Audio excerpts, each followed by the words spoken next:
अस्सलाम वालेकुम, welcome to my YouTube channel. आज की इस वीडियो में हम लोग डिस्कस करेंगे सेट थ्योरी के से रिलेटेड छोटे छोटे से थ्योरम और प्रूफ्स। देखने में तो ये छोटे छोटे से हैं, लेकिन है ये बहुत ज़्यादा कॉन्सेप्चुअल। तो इनकी जो जितनी भी इनके पीछे लॉजिक्स हैं वो सारे के सारे हम आज क्लियर करेंगे। सेट थ्योरी एक ऐसा सब्जेक्ट है जिसमें हम अपने थ्योरम्स को जो है वो लॉजिकली प्रूव करते हैं। कोई लंबी चौड़ी कैलकुलेशन नहीं होती इसमें। तो चलते हैं अपनी कैलकुलेशन की तरफ। तो लॉजिक के ज़रिए इसको प्रूव करना है। सबसे पहला हमारे पास क्वेश्चन है कि let A B C D are sets. अगर हमारे पास ये सेट्स हैं तो हमने प्रूव करना है। पॉइंट ए हमारे पास क्या है कि अगर सी सबसेट है ए का और डी सबसेट है बी का, तो हमने ये प्रूव करना है कि सी और डी का जो इंटरसेक्शन है वो जा रहा है ए और बी के इंटरसेक्शन में। एक्चुअली यहाँ पे हमारे पास दो चीज़ें गिवन है, C is a subset of A and D is a subset of B. तो इन दोनों को जो है वो यूज़ करके हम प्रूव करेंगे कि सी और डी का जो इंटरसेक्शन है वो सबसेट है ए बी इंटरसेक्शन के। सॉल्यूशन की तरफ चलते हैं। सबसे पहले हम लेट कर लेते हैं कि हमारे पास एक एक्स एलिमेंट है जो सी और डी से बिलोंग कर रहा है, इंटरसेक्शन ऑफ सी और डी से बिलोंग कर रहा है। अगर ये सी और डी के इंटरसेक्शन से बिलोंग कर रहा है, इट मीन्स ये सी से भी बिलोंग करेगा और डी से भी, क्योंकि इंटरसेक्शन में वही एलिमेंट जाते हैं जो दोनों में मौजूद हो। अगर ये एलिमेंट सी में जा रहा है, क्योंकि सी हमारे पास यहाँ पे देखें ए का सबसेट है, तो ए सुपर सेट है। जो एलिमेंट सी में मौजूद है, ये बात ऑब्वियस है कि वो ए में भी मौजूद होगा। सिमिलरली अगर ये एलिमेंट जो है वो डी में मौजूद है, तो ये एलिमेंट लाजमी बी में भी मौजूद होगा ही होगा, क्योंकि डी सबसेट है बी का। तो अगर ये एलिमेंट ए में भी है बी में भी है, तो ये इन दोनों के इंटरसेक्शन में चला जाएगा। तो यहाँ से एक्स एलिमेंट हो गया ए और बी के इंटरसेक्शन का। लेकिन हमने तो ये लेट किया था कि एक्स एलिमेंट है A B C D intersection का। तो इट मीन्स हमारे पास ये एलिमेंट तो प्रूव हो गया कि ये ए बी इंटरसेक्शन का एलिमेंट है। तो यहाँ से हमें पता है कि जब हमारा एक एलिमेंट किसी सेट का हो और वही एलिमेंट किसी दूसरे सेट का जो है वो प्रूव हो जाए, तो हम उसको वो जो सबसेट है बना देते हैं। तो सी एंड डी हमारे पास यहाँ से सबसेट बन जाएगा ए इंटरसेक्शन बी का। तो C intersection D is a subset या equal set of A intersection B. इसी तरह हमारे पास नेक्स्ट है कि अगर सी, दोबारा से वही इंफॉर्मेशन है कि अगर सी ए सबसेट है ए का और डी सबसेट है बी का, तो हमने प्रूव करना है कि अब इन दोनों का जो यूनियन है वो बी सबसेट है ए और बी के यूनियन के। सेम स्टेप पे है। सबसे पहले हमने एलिमेंट जो है वो लेट कर लेना है कि वो सी और डी के यूनियन से है। अगर वो सी और डी के यूनियन में है, इसका मतलब या तो वो सी में है या वो डी में। तो यही हमने लिखा है कि एक्स या तो सी का एलिमेंट है या डी का। अगर ये सी का एलिमेंट है, इफ़ अगर ये सी का मीन्स कंफर्म नहीं है कि हमें ये सी या डी का है, तो अगर ये सी का है तो ये लाजमी फिर ए का भी होगा, क्योंकि सी सबसेट है ए का। सिमिलरली अगर ये एलिमेंट डी का है तो लाजमी फिर ये एलिमेंट बी का भी होना चाहिए, क्योंकि हमारे पास डी जो है वो सबसेट है बी का। तो अगर ये इन दोनों में से किसी एक में भी है, तो ऑब्वियस बात है कि इन दोनों के यूनियन में जाएगा ही जाएगा। तो लेकिन हमने तो जो है अपना एक्स एलिमेंट वो लेट किया था कि वो सी यूनियन डी का एलिमेंट है। तो यहाँ से अगर वो सी यूनियन डी का एलिमेंट है, वो तो ए यूनियन बी में चला गया। इसका मतलब हमारा जो सबसेट, हमारा जो सेट है सी यूनियन डी, वो सबसेट है ए यूनियन बी का। तो इस तरह से हमारा जो पार्ट बी था उसका थ्योरम, उसका जो प्रूफ था वो भी हमने प्रूव कर लिया। इसी तरह हमारे पास नेक्स्ट पार्ट है कि अगर हमारे पास दोबारा से वही इंफॉर्मेशन है कि अगर सी जो है वो सबसेट है ए का, डी सबसेट है बी का, तो अगर ए और बी डिसजॉइंट होंगे तो सी और डी भी डिसजॉइंट होंगे। ये हमने प्रूफ करना है। इन्फॉर्मेशन हमारे पास ये गिवन है, दो हमारे पास इन्फॉर्मेशन हमारे पास गिवन है। पहली वही कि सी जो है वो सबसेट है ए का, डी सबसेट है बी का। दूसरी हमारे पास इन्फॉर्मेशन है ए और बी जो है वो डिसजॉइंट है। तो इनसे हमने प्रूव करना है, इन तीनों से, ये और ये, कि सी और डी भी हमारे पास डिसजॉइंट है।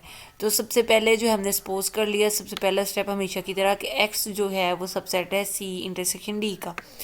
अगर ये इन दोनों की इंटरसेक्शन में है, इट मीन्स वो सी का भी एलिमेंट है, एक्स जो है वो सी का भी एलिमेंट है, और एक्स जो है वो डी का भी एलिमेंट लाजमी होगा। अगर वो सी का एलिमेंट है तो वो लाजमी बात है कि वो ए का एलिमेंट भी होगा, क्योंकि सी जो है वो सबसेट है ए का।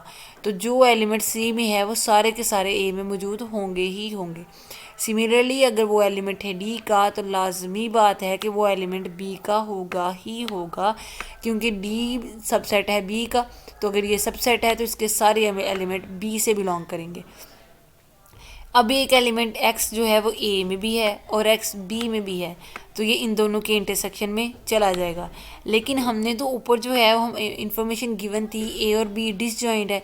डिसजॉइंट का मतलब ये होता है कि उनका इंटरसेक्शन जो है वो फाई है, उनका इंटरसेक्शन 0 है। लेकिन यहाँ पे तो इंटरसेक्शन जो है वो x एलिमेंट आ रहा है। इसका मतलब हमने जो स्टेटमेंट ऊपर प्रूफ की थी, जो हमें गिवन है उसके कंट्राडिक्शन आंसर आ गया। तो अगर ये कंट्राडिक्शन है, इसका मतलब c और d जो है वो हमारे पास जो है ये डिसजॉइंट है। इनका जो इंटरसेक्शन है उसका एलिमेंट 0 है और कोई नहीं। मींस c इंटरसेक्शन d जो है ये हमारे पास 5 है। तो ये हमने कॉन्ट्राडिक्शन के ज़रिए इस स्टेटमेंट को जो है वो प्रूव कर दिया। तो चलते हैं नेक्स्ट क्वेश्चन की तरफ। अब इसी तरह हमारे पास इसी का नेक्स्ट पार्ट है, दोबारा से वही इन्फॉर्मेशन सी सबसेट है ए का, डी सबसेट है बी का। तो हमने प्रूव करना है कि डी माइनस ए जो है वो सबसेट होगा बी माइनस सी का। सिमिलरली वही बात कि अगर इन सुपर सेक्शन और सब में से ये सारी चीज़ें हमने प्रूव करनी है, तो डी माइनस ए का जो एलिमेंट है वो सबसेट होंगे बी माइनस सी के। तो सबसे पहले हम इसी चीज़ को कंसीडर कर लेते हैं कि हमारा एक एलिमेंट जो है वो डी माइनस ए से बिलोंग कर रहा है। अगर वो d माइनस ए के एलिमेंट से बिलोंग कर रहा है, इसका मतलब वो d में तो मौजूद है लेकिन a में नहीं है, क्योंकि माइनस करने के बाद हम वो एलिमेंट्स लिखते हैं जो हमारे पास पहले वाले के मौजूद हों लेकिन दूसरे वाले में ना हो। तो माइनस के बाद जो आंसर आया है उसका एलिमेंट है।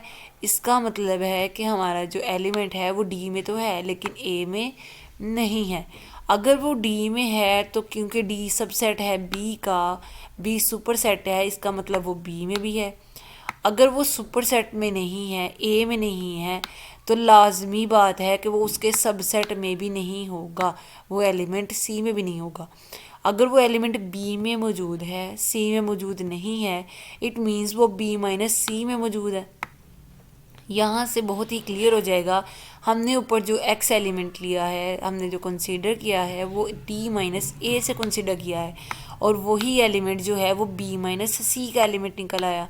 इसका मतलब d माइनस ए सबसेट है हमारे पास b माइनस सी का। तो इस तरह हमारे पास डी पार्ट भी जो है वो फिनिश हो गया। उम्मीद है आपको समझ आ रही होगी। वीडियो को लाइक और चैनल को सब्सक्राइब ज़रूर करें। चलते हैं अपने नेक्स्ट क्वेश्चन की तरफ। जी नेक्स्ट क्वेश्चन हमारे पास बहुत ही छोटा सा आसान सा क्वेश्चन है कि अगर हमारे पास ए डेल बी है तो हमने प्रूफ करना है कि ए डेल बी जो है वो हमारे पास इसके इक्वल है ए माइनस बी के और बी माइनस ए के। इसको थोड़ा सा अगर हम ये इन्फॉर्मेशन हमारे पास गिवन है कि ए डेल बी हमारे पास इक्वल होता है ए माइनस बी के यूनियन बी माइनस ए के। ये हमारे पास फॉर्मूला है। अब हमने इस फॉर्मूले को यूज़ करके प्रूव करना है कि ए डेल बी इक्वल होता है बी डेल ए के। तो इस चीज़ को हमने प्रूव करना है। तो चलते हैं इसके सोल्यूशन की तरफ। सबसे पहले हमने लेट कर लिया कि हमारे पास ए डेल बी है वो इक्वल है ए माइनस बी के यूनियन बी माइनस ए के। अब देखिए यहाँ से अगर हम इस चीज़ को थोड़ा सा मैं क्लियर करके लिख दूँ कि अगर हम b माइनस ए को पहले फ्रंट पे ले आते हैं तो उससे कोई चेंजिंग नहीं आती। तो यही मैंने किया, b माइनस ए को मैं उठा के यहाँ पे ले आई हूँ और यूनियन और a माइनस बी। उसी चीज़ को हमने जो है वो इंटरवर्स किया है क्योंकि a यूनियन b इक्वल होता है b यूनियन a के। तो इस फार्मूले को हमने यूज़ करते हुए सेकेंड एलिमेंट को फर्स्ट पे ले आए हैं और फर्स्ट वाले को सेकेंड पे। तो यहाँ से देखिए अगर हम b माइनस ए हो गया union b a minus B. अब ये फार्मूला हमारे पास बी डेल ए का है तो इसकी जगह हम लिख देंगे बी डेल ए। तो यहाँ से हमारे पास प्रूव हो गया कि ए डेल बी इक्वल होता है हमारे पास बी डेल ए के। तो ये हमारे पास जो है वो ये भी कंप्लीट हो गया। इसी के साथ आज की जो वीडियो थी सेट थ्योरी के रिलेटेड छोटे छोटे से प्रूव वो फिनिश हो गए। उम्मीद है आपको बहुत अच्छे से समझ आई होगी। किसी भी चीज़ में कोई मसला होगा तो आपको क्लियर हो गया होगा। सेट थ्योरी के थ्योरम्स जो है वो प्रूव करना बहुत ही आसान होता है, थोड़ा सा लॉजिक यूज़ करना आता है। तो उम्मीद है आपको समझ आ गई होगी। वीडियो को लाइक और शेयर ज़रूर करें और अगर आप चैनल को सब्सक्राइब नहीं किया तो चैनल को सब्सक्राइब भी करें। शुक्रिया, अल्लाह हाफिज़।